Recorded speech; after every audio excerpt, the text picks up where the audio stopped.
Tollywood megastar Chiranjeevi గారి కెరీర్లో మరో బ్లాక్ బస్టర్ సినిమా 1989లో విడుదలైన రుద్రనేత్ర జూన్ 16న విడుదలై సరికొత్త రికార్డులు సృష్టించింది. రుద్రనేత్ర చిరంజీవి గారి కెరీర్లో 106వ చిత్రం. ఆ సమయంలో చిరంజీవి గారు వరుస విజయాలతో టాలీవుడ్ ని శాసిస్తున్నారు. అప్పటికే సూపర్ స్టార్ హోదా సంపాదించిన ఆయన ఏడాదికి దాదాపు 5 నుండి 6 సినిమాలు చేస్తూ అభిమానులలో విపరీతమైన క్రేజ్ సంపాదించుకున్నారు. రుద్రనేత్ర షూటింగ్ సమయంలో చిరంజీవి గారు నిజంగా కష్టపడ్డారని చెప్పాలి.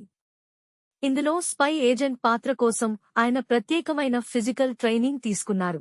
ముఖ్యంగా రిస్క్ ఎక్కువగా ఉన్నా లెక్క చేయకుండా చాలా యాక్షన్ సీన్స్ మరియు స్టంట్స్ ఆయనే స్వయంగా చేశారు. ఆ రోజుల్లో డాన్స్, ఫైట్స్, స్టంట్స్ లో చిరంజీవి గారు అగ్రస్థానంలో ఉన్నారని అందరికీ తెలిసిందే.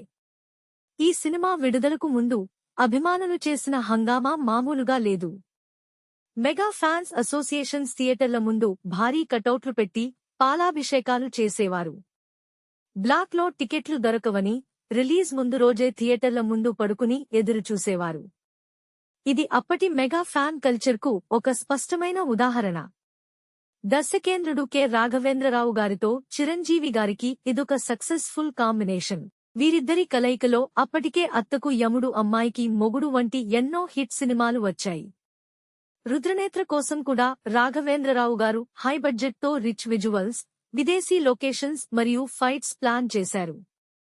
ఈ సినిమా కథ మరియు మాటలు అందించింది యందమూరి వీరేంద్రనాథ్ గారు.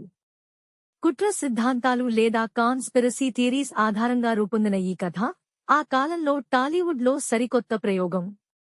ఇది చిరంజీవి గారి యాక్షన్ ఇమేజ్ కి కరెక్ట్ గా సరిపోయింది. సినిమాలోని నటీనటుల గురించి మాట్లాడితే విజయశాంతి మరియు రాధ హీరోయిన్స్ గా నటించారు.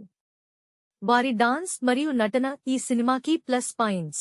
ముఖ్యంగా చిరంజీవి గారితో వారి కెమిస్ట్రీ బాగుంది. రావు గోపాలరావు గారు ఇందులో విలన్ గా భయంకరంగా మెప్పించారు.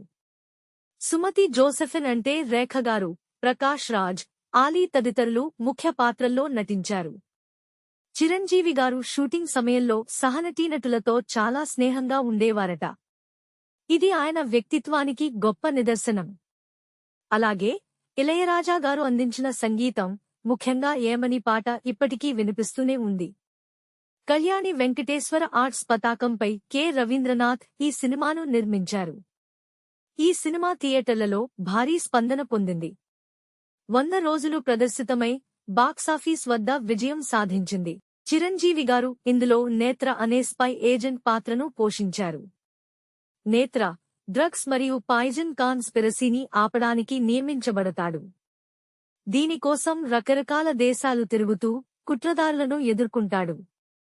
విజయశాంతి మరియు రాధ అతనికి సహాయం చేస్తారు. కథలో ఉన్న ట్విస్టులు, యాక్షన్ సీన్స్ మరియు చిరంజీవి గారి అద్భుతమైన డాన్స్ ఈ సినిమాకి ప్రధాన ఆకర్షణలు. రుద్రనేత్ర హిందీలో సీక్రెట్ ఏజెంట్ రాజా అనే పేరుతో డబ్ అయింది. ఇప్పటికీ ఈ సినిమా చిరంజీవి గారి లెజెండరీ జర్నీలో మైలురాయిగా నిలిచిపోయింది. మీకు ఈ వీడియో నచ్చితే లైక్ చేయండి, షేర్ చేయండి, సబ్స్క్రైబ్ చేయండి.